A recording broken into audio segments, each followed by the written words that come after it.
Bueno, bienvenida Giselle. Giselle es graduada de nuestra carrera, pero más que eso es una eh, creativa animadora de procesos culturales y de eso es que queremos hablar con ella. Así que bueno, yo lo único que voy a intervenir es para darle la bienvenida.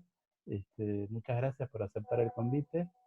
Eh, eh, Lástima que no puedas decir que estás regresando a la universidad porque todavía no podemos entrar, pero bueno, de esta manera virtual sí estás volviendo con nosotros. Así que bueno, muchas gracias, Giselle. Bienvenida. No, gracias. Hola a todos, gracias por la invitación. En realidad, profe, todavía no me gradué, así que técnicamente sigo siendo estudiante. Me faltan un par de finales todavía. Ya rendí la tesis, pero me quedan finales. El plan era sacarlos este año, pero bueno.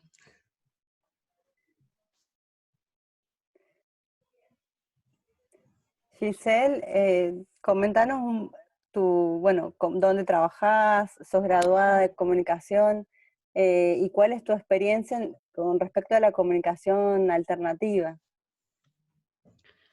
Bueno, yo hace 6 años que soy periodista. O sea, cuando terminé los 4 años de cursada, empecé a trabajar con algunas pequeñas intervenciones en radio y después entré a trabajar en Diario Crónica como redactora. Estoy ahí todavía. Y también he trabajado para algunas revistas.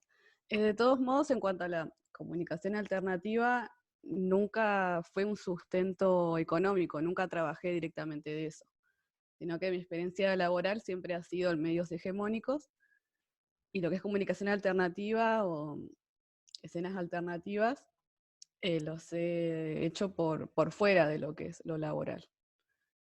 En realidad, en cuanto a eso, tengo una visión bastante, eh, por decirlo, pesimista. No sé si se puede realmente trabajar de la comunicación alternativa directamente.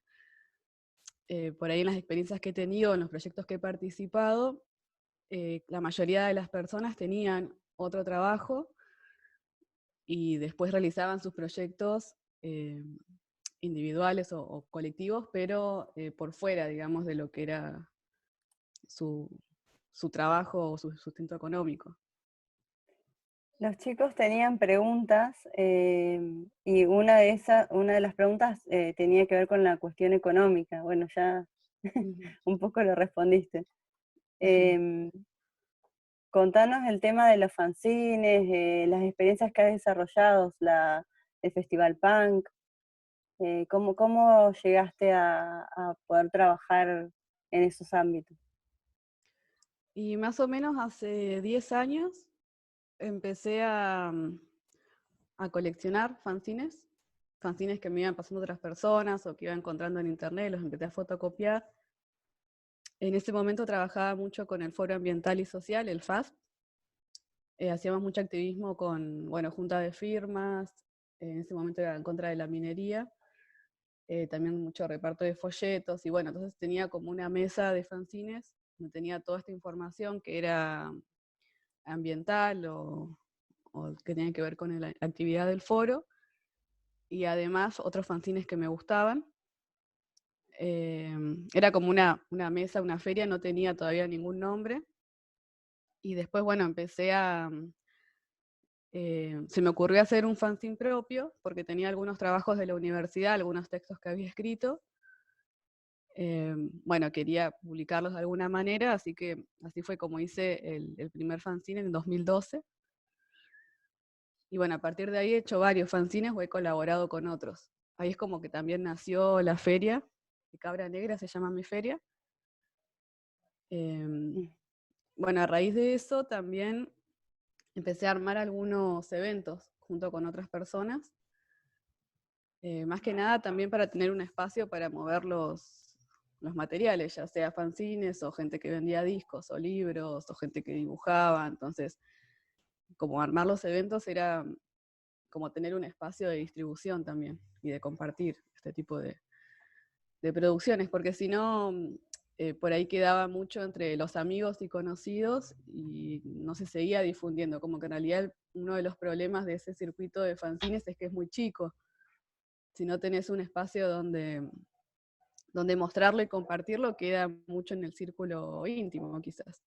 Entonces, bueno, esto de armar ferias o armar eventos también tenía que ver con esto, ¿no? De poder compartir lo que se hacía, y de alguna manera también terminaba motivando a que otras personas también hagan sus producciones, o bien los que ya venían haciendo que hagan cosas nuevas. Es como tener un espacio de encuentro también motiva eso, a seguir produciendo. Jody había hecho una pregunta para el foro, o sea, en el foro les pedimos que nos envíen preguntas, no sé si puede hablar o la vamos diciendo nosotras. Jody. Hola. Sí, te escuchamos. Sí, yo había hecho una pregunta de qué fue lo que te motivó a hacer esta comunicación alterna. Y quizás esto de tener cosas escritas, siempre me gustó mucho escribir, y además impulsado también por distintos trabajos de la universidad, que no tenía un lugar donde publicarlos. Un tiempo también tuve un blog en WordPress, donde publicaba igual textos, artículos, ensayos, ese tipo de cosas. En realidad es eso, como tener cosas y, bueno, ¿qué hago con esto? Y de alguna manera lo compartís de esa manera, ya sea por redes sociales, por un blog, o armando el formato de fanzine digital o artesanal también. Bien. Bueno, Martina también tenía preguntas. Ahí levantó la mano. Te damos el pase. Dale. Hola Gise, ¿cómo estás? Hola, ¿cómo andas? Por ahí yo había iba a hacer otra pregunta que no era la que había planteado en el foro, pero te iba a preguntar, ¿vos considerás que estos últimos años hubo como un crecimiento de todo lo que es la movida fancinera? Sí, se nota bastante eso. O sea, cuando yo empecé hace 10 años atrás, la única persona que recuerdo que estaba en ferias era Emanuel de Unification, que vendía discos y tenía también algunos fanzines y libros, pero principalmente es disquería lo de su proyecto. Y en ese momento había gente que ya había hecho algunas producciones, ya sea de fanzines o de revistas, pero que no estaban en ese momento activos. Y sí, estos últimos años he visto un gran crecimiento, y yo creo que también tiene que ver con esto de impulsar los eventos. Como, uno de los eventos que hice, que fue el Fanzine Fest, en realidad lo que hice es como, bueno, tratar de reunir a distintas personas de diferentes ámbitos que estaban haciendo algo relacionado a la cultura impresa, ya sea fanzines, revistas, o que estuvieran publicando, no sé, gente que dibuja y hace postales, gente que hace diseño. Bueno, fue como un pequeño intento de reunir a todas esas personas. Bueno, también por otro lado se han hecho otro tipo de eventos similares, muchas ferias de este tipo, ¿no? Ferias de música, ferias de diseño, ferias de fanzines. Y así fue, creo que es como que cada vez iba sumando más gente. Capaz que alguien estaba haciendo algo, pero al no tener con quién compartirlo, tampoco salía a mostrarlo, o tampoco es que hay un espacio para mostrarlo, ¿no? Entonces se armó como estos espacios para... Yo creo que todos estos eventos de estos últimos años también motivaron a que más gente salga a mostrar lo que hacía. Bien. Tamara, ¿podés hablar? ¿Estás conectada? ¿Te podés activar el micrófono? Ella tenía también otra pregunta. Sí, ¿se escucha? Sí. Sí. Bueno, mi pregunta era, ¿cuáles son, según tu experiencia, los pros y contras de realizar proyectos de comunicación alternativa acá en Comodoro?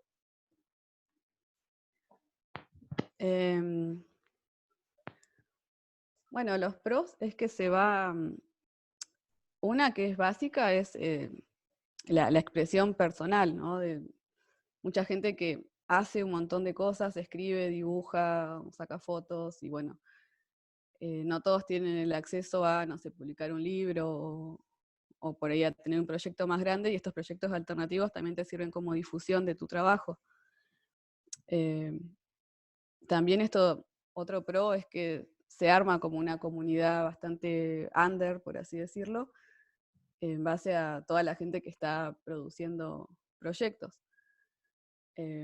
Una contra es que es muy difícil como dije antes, que esto sea un medio de sustento. Por lo general, como decías, no es difícil poder vivir de un proyecto alternativo. Y si bien hay bastantes experiencias por ahí a nivel nacional, sé que tienen bastantes complicaciones con el tema de, bueno, de buscar anunciantes o este tipo de cosas. Se puede, ¿no? Pero es complicado. Por eso sería uno de los principales contras. Yo la mayoría de los proyectos que he hecho, en los que he participado, siempre terminamos poniendo nosotros plata de nuestro bolsillo para poder llevarlos a cabo, porque en realidad la idea no es sacar un rédito económico, sino más bien compartir. Quizás lo tomamos como desde otra perspectiva, ¿no? No lo pensamos como algo comercial o como una manera de sustento. Bien. Patricia Águila entró recién. Acabo Y de ella entrar, perdón por la tarde. también tenía una pregunta para vos. Te damos el pase, Patricia, para que dialogues con Giselle. Sí, hola, ¿qué tal? Buen día. Hola.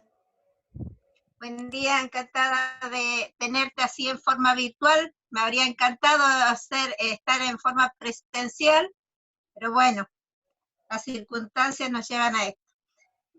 Mira, la pregunta que yo te formulé, no sé si estará bien o no, tomo como ejemplo la radio, La Tribu, ¿viste? Lo tomo para un trabajo práctico que nos dio la profesora Natalia Carrizo, que es en el punto número 2, en la cual nosotros estamos leyendo el texto de Natalia Vinelli, que habla de comunicación alternativa y popular, ¿no? Entonces tomo la radio La Tribu como un ejemplo para ese trabajo práctico. Mi pregunta es, si esta radio, La Tribu, para vos entra dentro de los parámetros de comunicación alternativa y popular, y mi segunda pregunta es, ¿a quiénes vos le darías voces en tus proyectos alternativos? Bueno, Patricia, no conozco la radio que me mencionás, así que, bueno, no voy a poder responder esa pregunta. Es una radio, perdón, es una radio que está en Buenos Aires, ¿viste? En el barrio Almagro, casi cerca de donde está la radio La Barricada, ¿viste? Que donde trabaja también esta investigadora y periodista Natalia Vinelli. Ajá. Sí, Barricada es el que tenía la señal de televisión, Barricada TV. Exacto. Ah, eso sí los ubico. Sí. Tu otra pregunta era ¿a quién le daría voces?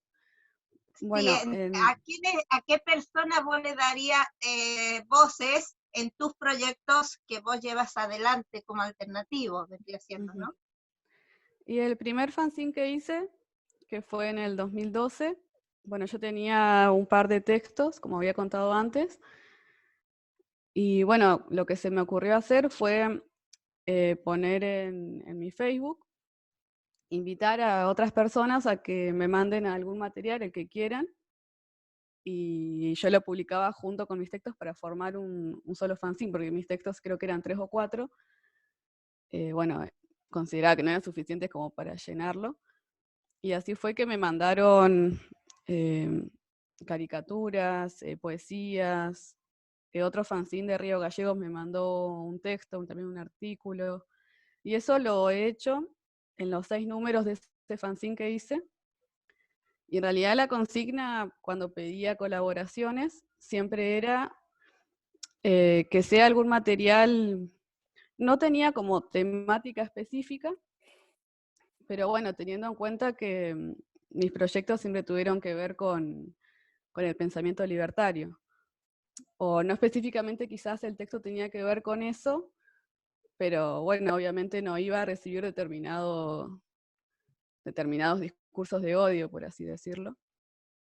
Esa era la única limitación que ponía a la gente que colaboraba. Y bueno, siempre recibí desde lo que es literatura, dibujo, diseño, cosas que tenían que ver con el humor, otras que eran más ensayos o artículos o de denuncia o noticias.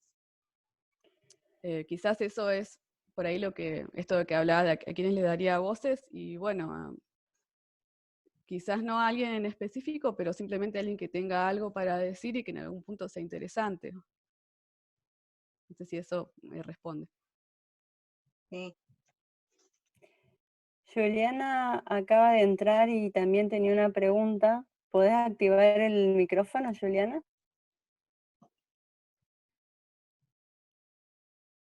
A ver si esperamos un ratito. Ahí la veo que está conectada. Si no, pasamos a ver, podemos leer las preguntas de Susana Vera, que no se conectó. Y ella pregunta sobre la Feria del Libro Punk, ¿dónde surgió el proyecto? ¿Cuántos años de planeación llevó? ¿Qué consejos le darías a algún proyecto que se inicia con un perfil parecido? Hace varias, y la última pregunta es, ¿comunicación alternativa es la mejor opción hoy para aquellos que no se sienten representados por los grandes medios? ¿Cómo surgió entonces primero la Feria Punk? Bueno, la Feria Punk en realidad empezó en Buenos Aires. La empezó Patricia Pietrafesa. Ella, bueno, no sé si la conocen, es música y también ha escrito fanzines desde los años 80. Ella empezó la feria en los años 2000 más o menos, que se llama Feria del Libro Punk.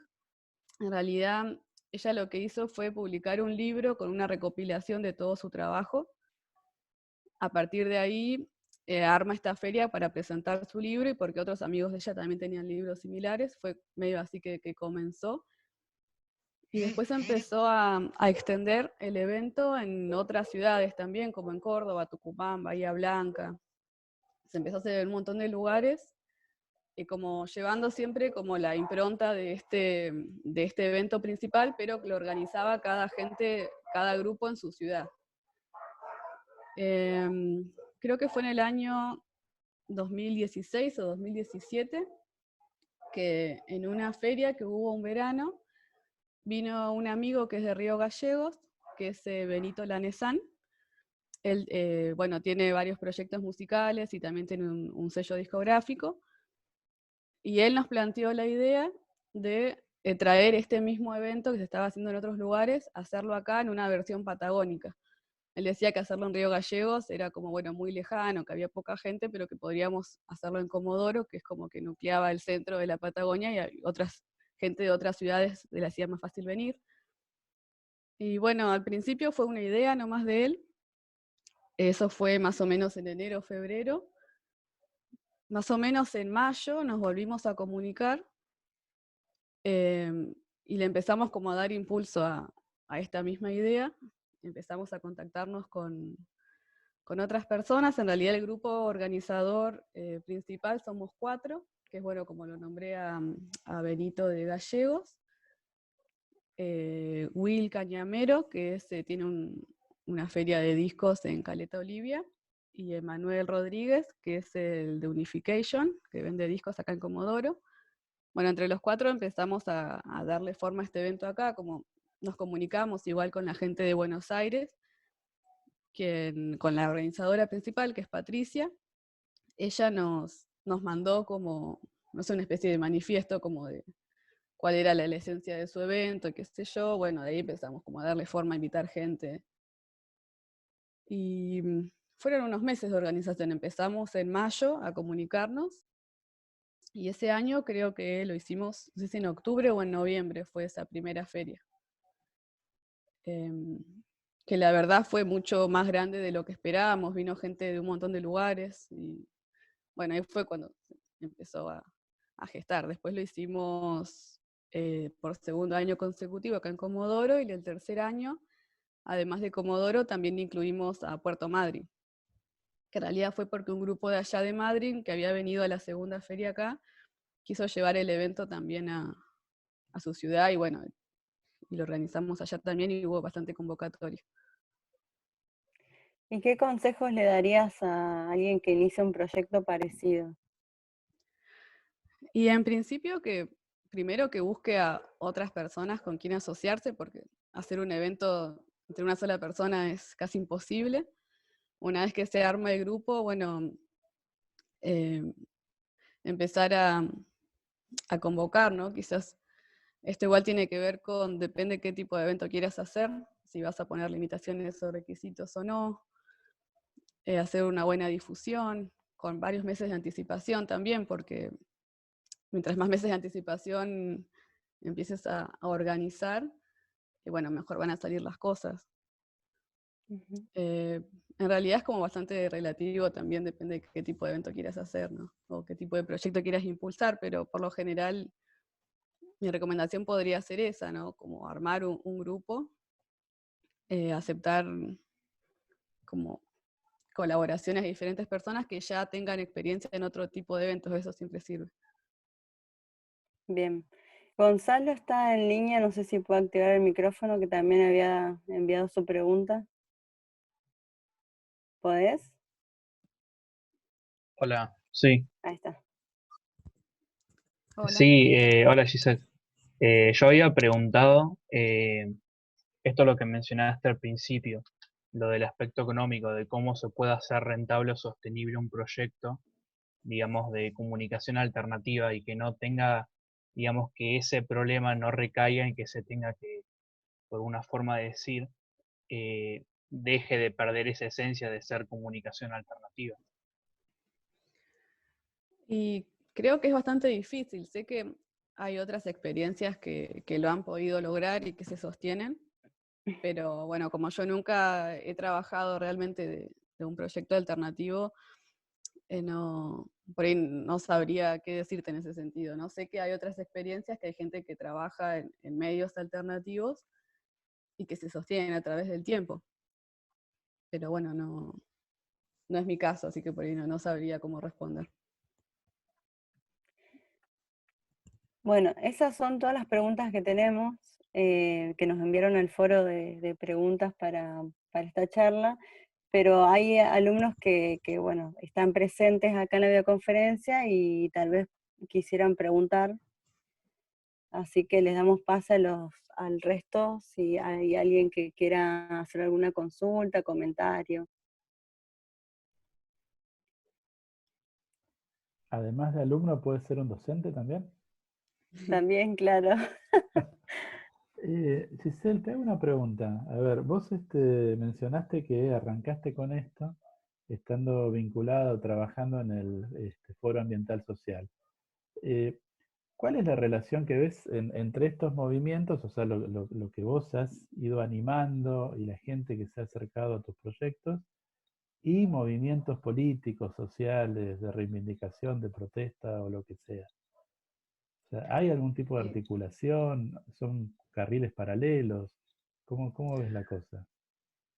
Sí, creo que hay una vinculación directa porque por lo general son movimientos que no tienen un acceso a los medios hegemónicos. Entonces, buscar medios alternativos es una manera de hacer llegar su mensaje.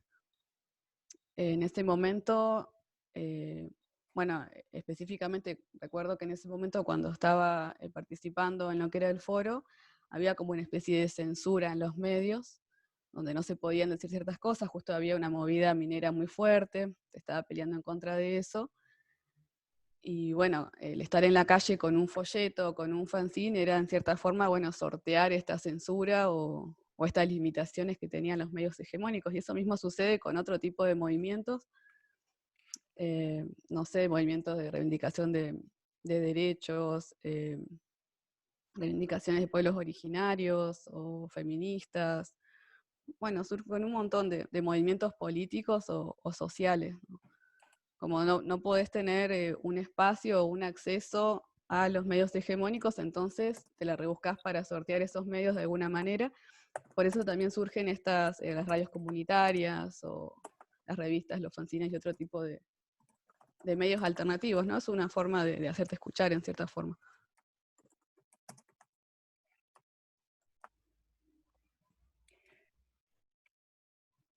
Bueno, el resto de los chicos puede activar los micrófonos, no sé, pregunto. Hay varios conectados, pero están solo las fotitos. Tal vez está bueno pensar también que es un espacio que empezó a crecer también para las mujeres. No sé, yo, o sea, voy hace creo que 2 años o 3, 2 años, y como que, o sea, ferias en general, ¿no? Que, así tipo under, y está bueno que cada vez haya más mujeres participando.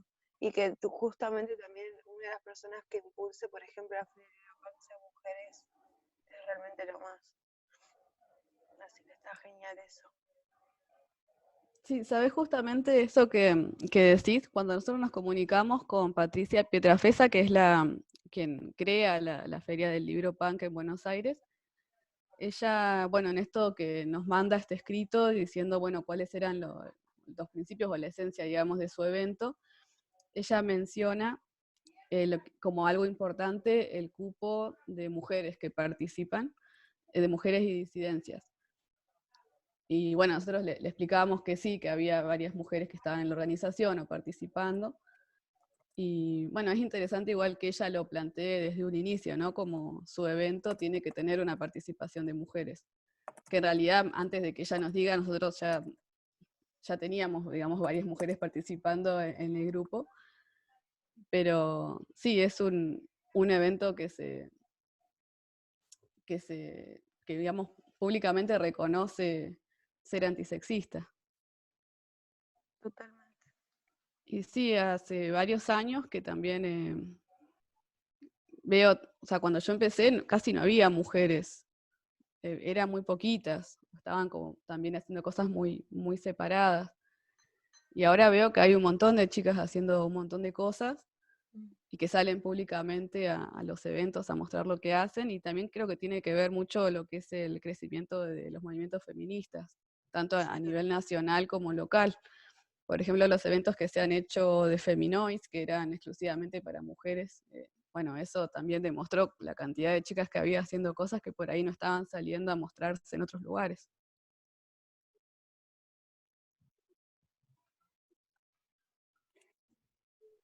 Ay, que por ahí en Feminois lo que nos pasó fue eso, que de repente cuando nos plantean armar el evento con todo lo que es un cupo femenino, cupo disidente de artistas, de repente nos encontramos con que no teníamos artistas, por ejemplo, o no conocíamos mujeres que se dediquen a la música. Entonces, como el primer evento o el segundo fue siempre por ahí un poco convocar a las mismas compañeras o a las mismas amigas, hasta que de repente más y más chicas se fueron como metiendo en la movida, y sino también los puestos que no teníamos chicas que los curan o disidencias, los teníamos que hacer como todos nosotras. También eso era mucho lo que pasaba, de repente tenías como 20 tareas para realizar.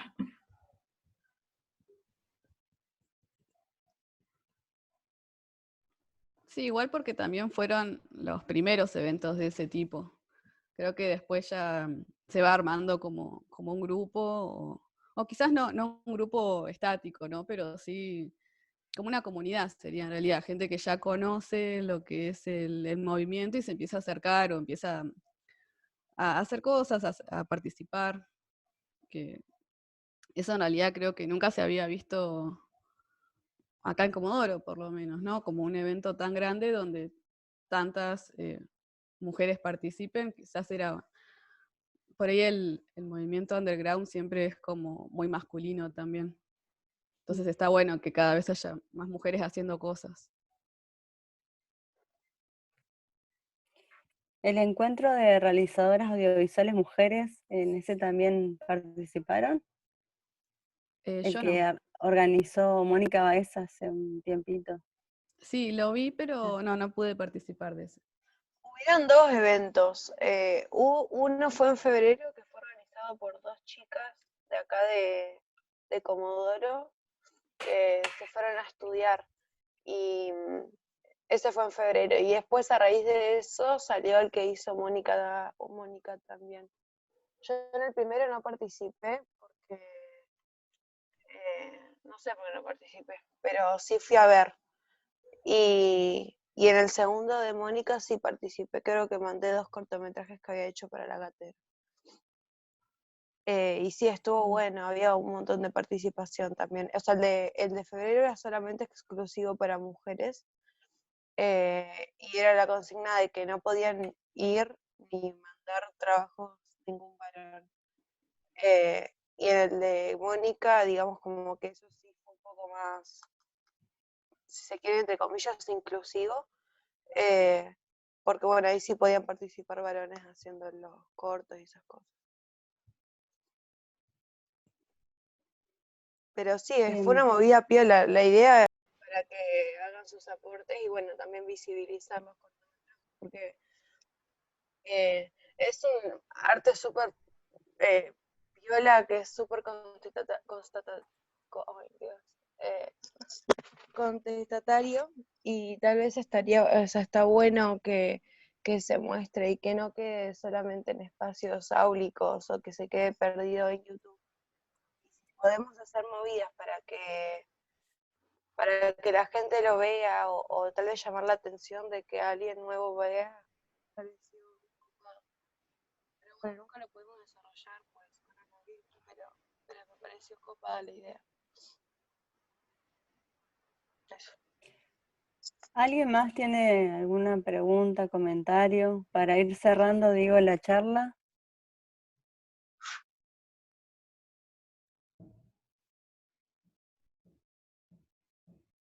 Yo quería preguntarte, Gise, ¿cómo fue la movida de Madryn? Así, ¿cómo fue la respuesta de la gente, de por ahí, la misma gente que igual que presentó feria y demás, así cómo estuvo? Y la verdad que estuvo muy buena la de Madrid, y fue también la primera experiencia. Por ahí las chicas que organizaron allá, que son las chicas del fanzine Shirley Temperley, bueno, ellas nunca habían hecho un evento de este tipo. Ellas tienen un grupo de poesía. Y la verdad es que un montón de gente se sumó. Igual tiene que ver con que hay muchas ciudades cercanas, entonces había mucha gente de Trelew, de Rawson. Viajamos bastantes igual de Comodoro, de Caleta, fueron de Gallegos, de Río Negro. Entonces, que haya muchas ciudades cercanas también facilita esto, que mucha gente más participe. Y hubo bastante gente, un montón de proyectos distintos, y la verdad es que estuvo muy bueno. Igual nuestra idea, cuando empezamos con la Feria Punk Patagónica, era ir rotando las ciudades. Por una cuestión logística seguimos haciéndolo en Comodoro, por esta cuestión de que, bueno, llegan todos los colectivos, por ahí es como más fácil que venga gente de otros lados. Pero también la idea es que se vayan armando grupos en otras ciudades que quieran llevar el evento a sus ciudades o quieran hacerlo ahí. Nos escribieron gente de varios lugares. Por ejemplo, hay un grupo que quería hacerlo en Bariloche. Pero bueno, eso igual depende de cada grupo local, ¿no? De cómo lo encare, y nosotros si podemos ayudar, vamos a ayudar, pero cada grupo tendría que hacerlo en su ciudad, ¿no? Que en realidad es un poco lo que impulsamos, que cada uno vaya armando cosas en sus ciudades, porque Patagonia es muy grande, no somos tantos los que estamos haciendo los proyectos alternativos. La idea también es como nuclearlos en esta feria patagónica. Por las distancias, por ahí se nos complica mucho juntarnos, ¿no? Igual hay otras experiencias similares de eventos así en otras ciudades que se han igual ido creciendo estos últimos años, y eso está bueno también. Patricia estaba activada. ¿Querías hablar? No, justo porque No. se me había cortado. Se había cortado, entonces pensé que habían cortado. No, solamente yo había hecho la pregunta sobre la radio La Tribu, pero bueno, como Gisela no lo conoce, entonces medio como que no pude preguntar otra cosa, porque no, me quedé yo también ahí. Bueno. No sé si hay alguien más. Hable ahora o calle para siempre. Em, Rita había puesto una pregunta en el grupo, sí. porque se tuvo que desconectar. Había preguntado igual para Gise, ¿cuál pensás que es el mayor desafío que tenés como comunicadora mediante, digamos, todo esto que llevas a cabo?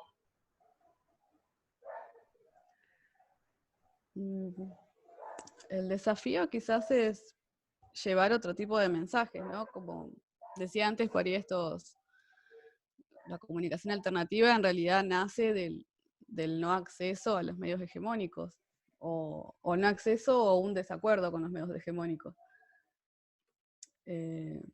Entonces, un desafío quizás es llevar otras voces o reunir personas que piensan parecido o quizás no coinciden entre ellos, pero sí están en desacuerdo con los discursos hegemónicos o los medios hegemónicos. Entonces, de esa manera, poder ir haciendo escuchar otras voces de otros colectivos, de otras reivindicaciones, ¿no?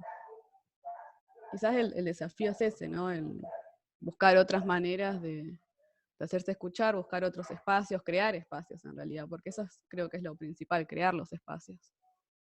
Que es también lo más difícil, ¿no? Porque implica todo lo que es el trabajo colectivo, que ya de por sí es algo complicado. Me parece que ese es el desafío, ¿no? Trabajar en colectivo y empezar a crear espacios propios.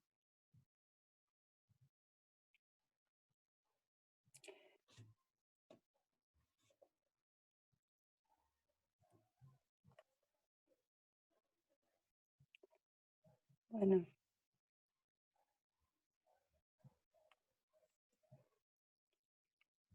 Muy interesantes las experiencias y todo lo que nos contaste, Giselle. Yo creo que no sé si Juliana dice que puede activar el micrófono y sería la última pregunta, si no hay nadie más que quiera hablar.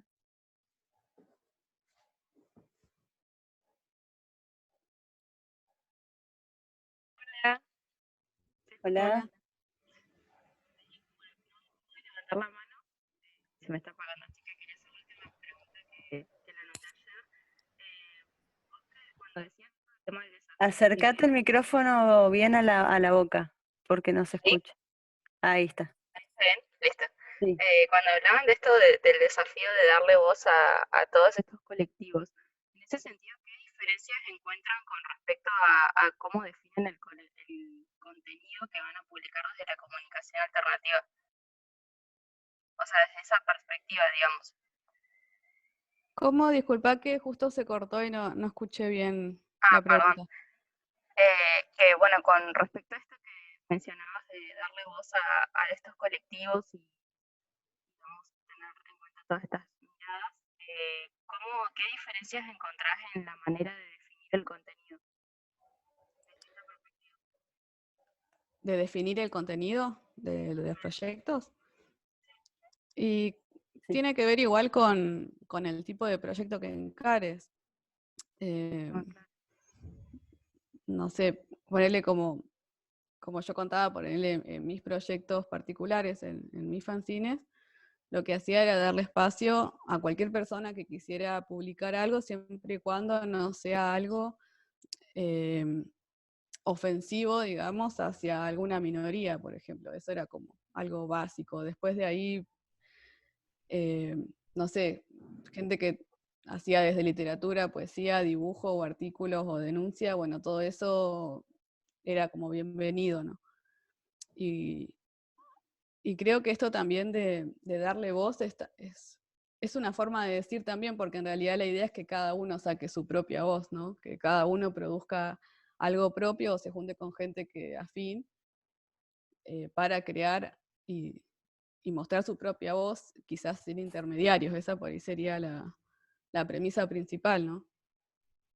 Crear espacios o crear proyectos en los que la misma persona o el mismo colectivo pueda hablar en nombre propio, sin pasar por un filtro, por una mirada de un externo, que es lo que sucede si estos grupos o estos colectivos quieren llegar a salir en medios oficiales o hegemónicos. Bien. Bueno. Yo creo que estaríamos, ¿no, Luis? Mauro. vamos a dar por concluida la charla. Te agradecemos mucho el espacio, el tiempo, que nos hayas contado tu experiencia. Nosotros pasamos a los alumnos el link del documental con el cual rendiste tu tesis de grado de licenciatura, así que, bueno, después lo vamos a discutir, lo vamos a debatir en clase. Te agradecemos mucho el tiempo. Bueno, muchas gracias por la invitación. La verdad es que cuando empecé quizás con este tipo de proyectos, nunca pensé que podían tener alguna trascendencia o interés, en realidad como que siempre empezó como algo personal. Y ahora, este último tiempo, por ahí me encuentro con esto de que, no sé, otras personas se interesan, como bueno, ustedes o otra gente que me ha llamado por entrevistas o por información. Me parece raro todavía, pero bueno, igual me parece genial que se hable de este tipo de cosas. Así que bueno, gracias por la invitación y bueno, un gusto hablar con ustedes. Bueno, el gusto fue nuestro. Gracias Que por estés bien, participar, Giselle. Gracias. por venir. Gracias. Bueno. Nosotros vamos a hacer una pausa y vamos a una pausa de 10 minutos. Les vamos a pedir que busquen los ejemplos